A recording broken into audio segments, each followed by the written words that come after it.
This is a demo of my Sterling Music Man by Ernie Ball. Sterling is the import version, so more affordable. I believe, if I read the stats correctly, it's got the Alnico pickup. This one's the 4 knob, so it means it's got a volume, master volume, treble, middle control, and bass control. It's got, as far as I read, an ash body. This one's finished in kind of a silver, metallic silver. The neck is a roasted maple neck, and fretboard. It's got standard open tuners, made in Indonesia. I tried this one out at Guitar Center and I really liked it. I was planning on building, and I still am, my own bass with a Music Man pickup and the 3-knob system, which would be volume, tone, and bass when it's just the 3-knob. But this one was in the store and I tried it out and I really like what it can do. Truss rod is here. It's got a little spoke wheel to adjust. It's really nice, really solid. The neck plate's a 6-bolt neck plate. I was really impressed with the active preamp, the controls you can get, because basically each one of these is sort of like how a TBX tone pot works, where it's got a notch in the middle, and then you can either boost the treble, mid, or bass, or cut the treble, mid, and bass. So when you fiddle around with them, you can get a lot of different effects. So with them all basically in the middle and volume at full through my Fender Bassman 100T.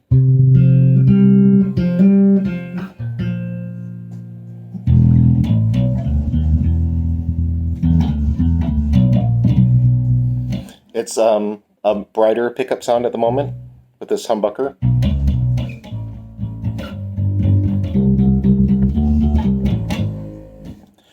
Now if I boost the treble,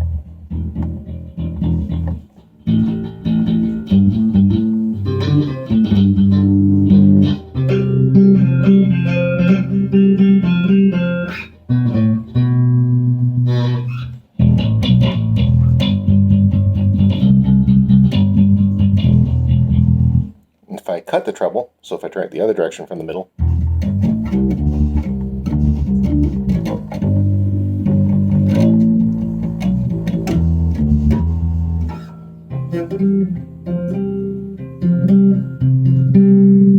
so I'll put that one back in the middle. If I mess with the mid, so if I boost the middle,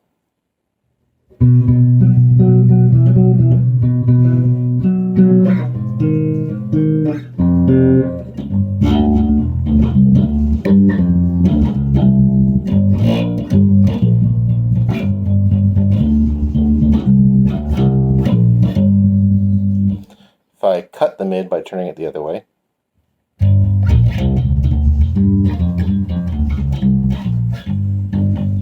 takes a little bit of the thump out of it. Now let's go to the bass one. So if I boost the bass,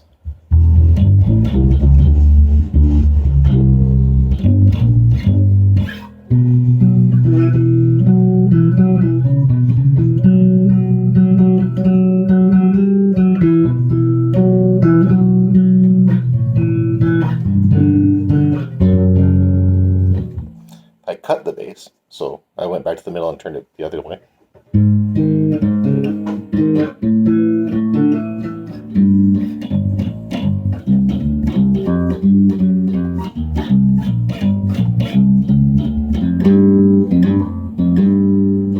So with the EQ like this, like an amplifier basically, you can do boosted mids and trebles and then scoop the mids out and get a sound.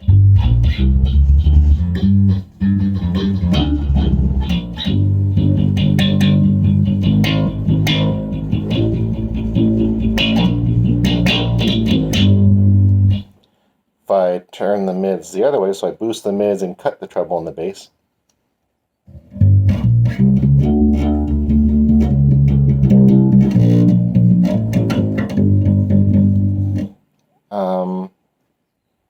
If I have the mids in in the neutral middle position with the treble and the bass up.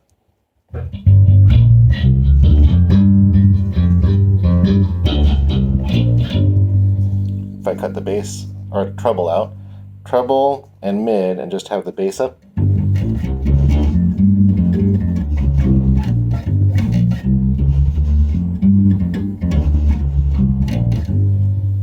So you get lots of different sound possibilities. My favorite is probably with mids up, but treble and bass a little bit more down, because it's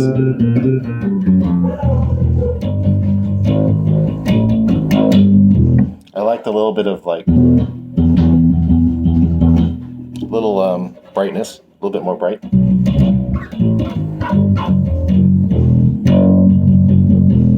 So you can get it to sound kind of like a jazz bass or a P bass, because I have both of those. I know for like most of the people that are there's probably people that are fairly used to these kind of systems that use Ernie Ball a lot, or Music Man. This is the first time I've ever used one, and I've played around with it at the Guitar Center for like a half hour.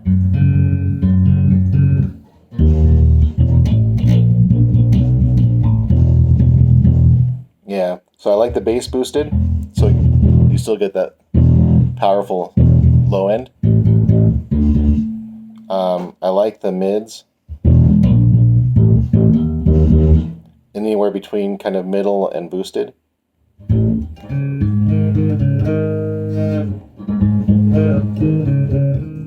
Probably in the middle, and treble in the middle. So that way, because if you do treble up,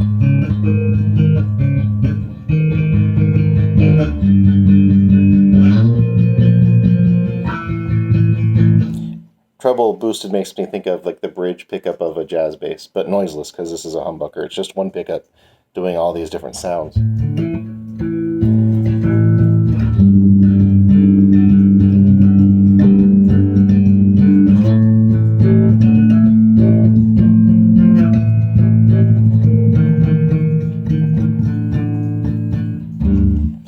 So that's kind of a sound sample of this bass, and they're really affordable. I mean, they're priced like around $700 or so plus tax or whatever, and it comes with a gig bag.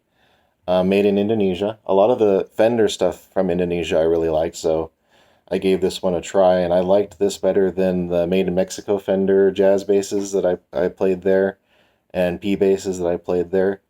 Mostly because of this preamp, the ability to change the sound so dramatically just by, moving the knobs on the bass. It does have a battery on the back because it's an active preamp. The pickups are passive, but the preamp is active. Gives you a lot of different sound options. And the neck is really nice. This roasted maple neck doesn't seem to really have a finish on it. I guess you don't really need it for roasted maple anyway, but it feels like wood. I'm not a big fan of thick paint finishes on necks. It kind of feels like plastic and sticky and artificial. So I really liked the neck. And the color scheme is cool. I like the darker maple neck with the white pickguard and, gray body. It's got some good weight to it, being that it's ash and it's solid. Some of the other ones I looked at, I looked at a Japanese P bass. That one was basswood, which there's nothing necessarily wrong with that. It's lighter, but it also gets dented really easily. There was already a dent in the floor model, the Aerodyne P bass, which is a pretty bass. If that one had an ash or an alder body, I would have walked home with that, possibly along with this, because that one was also like around $700 or $800. But then you go to the Mexican-made jazz and P basses that are aged to look old, and those are like $1,200, and they're okay. But this Indonesia one was like nearly half the cost of it, and I like it a lot more. It has a lot more sound options. P basses do the P bass thing really well, right? You get a nice solid loud sound. To me, a P bass is kind of like almost like a humbucker, right? Because it's got those two pickups wired together, so it's got more output in my experience than my jazz bass ones. My jazz bass ones are like they have the two single coil pickups that you run together, but Those ones feel like brighter, lighter, not as thick or heavy. But this one can do all those different sounds, plus some sounds that I didn't, that I've never been able to do aside from using a bass, like scooping mids or boosting mids, stuff like that. Usually you only get one tone pot for the pickup, and this one gives you the ability to adjust the treble of the pickup, the bass, and the mid of the pickup with the knobs to whatever sounds best to you. Also, I'll note that this came correctly intonated already, straight from Guitar Center. It's still got plastic on the tuner knobs. It's got round wound strings, which I actually like a lot. This bridge looks really solid. It's kind of like a Mustang bridge. It's got the little notch for each string on a round barrel. I dig it. It's a nice setup. And each of these barrels is height adjustable with hex keys and stuff. Seems like a really solid bridge. First time ever using this kind of a bridge. I'm used to Goto ones that I put on my own basses. It's not string through, it's string through the back, or top loaded, like jazz and P basses normally are, other than the old Tele basses. Anyway, it's a long demo, but this does a lot of stuff that I'm not used to being able to do with a bass. I'm used to just volume and a tone knob. And I often don't use tone knobs on my basses. I kind of just keep them treble all the way up. I just full and open and volume up. This one I fiddle with because there's so many different sounds that are really cool that I like out of it. So anyway, if you haven't tried one out, go to Guitar Center. I tried it out and I left with it. I get why people are into them. It's a really cool bass. All I need to do now is get some strap locks for it. I might get a different pickguard just for fun. Maybe a tortoise one so that it stands out off of this silver. Although the white is really pretty. It's a tough call. But it's a beautiful looking guitar. Very well made. No complaints. So if you're interested in trying one out, I would not hesitate. I don't see any reason to spend the thousands of dollars for the US version. This one sounds great. Just because it's made in Indonesia, don't let that, worry you or stop you. Oh, also, I like how the strings are on the neck. They're not really too close on either side. I know it looks a little deceptive because of the center dots, but the lower strings are thicker. So that kind of does that sort of effect. Both strings have a good distance from the edge of the fretboard. They're not too close on either side. It has the nut spacing more similar to a P bass than a jazz bass. It's not a skinny neck at the end. And I would say the shape of the neck is either a C, they probably call it a C, but a C or a D. A little bit flat, which I like. Anyway, yeah, that's the newest piece of my bass collection. Might be the one that I end up playing the most since I can do so many different sounds. I don't have to switch back and forth between a jazz and a P bass when I can kind of get that bassier sound with this and get the more trebly sound with this, plus other stuff too, by mixing with the knobs, which is kind of cool. Anyway, hope you enjoy the long demo, 13 minutes, if you're still listening. And yeah, definitely a cool bass.